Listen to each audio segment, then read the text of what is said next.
На целый тыдзень открытыя теннісныя корты Пінскага гарадскога парка сталі месцам правядзення першага ў гэтым сезоне адкрытага міжнароднага тэніснага турніру сярод юніораў Пінск Оупен.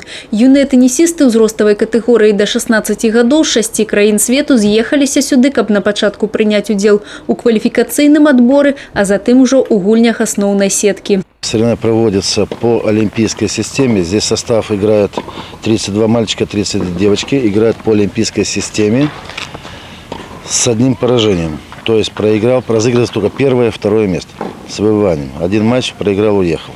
Парный разряд и одиночный разряд. Я приехала на этот турнир, чтобы показать свой лучший результат, выложиться на 100%. Хотелось бы выиграть.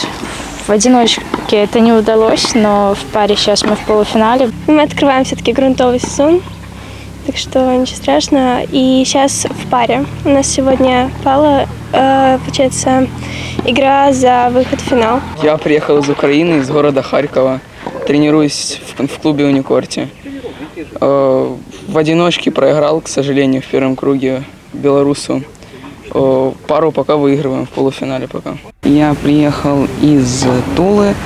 Этот турнир для меня очень важен, так как здесь можно хорошо сыграть и хорошо засветиться и набрать много очков. Матчы складаюцца з 3 сетаў з традыцыйнай сістэмай рахунку і таймбрейка у кожным сеце. Сложно в том, что кто успел немножко выйти раньше на улицу, на грунт, играть из зала, тем немножко легче. Кто не успел, потому что большая разница в розыгрыше мяча. Здесь мяч улетает дальше, если играется мяч.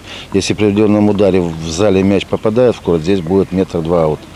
То есть прибиваться нужно покрытию. Вот немножко в этом есть проблема. Пінск Оупен уключены ў каляндар еўрапейскіх спаборніцтваў, якія праходзяць пад эгідай Тэніс Юроп і мае другую катэгорыю Еўрапейскай тэніснай федэрацыі.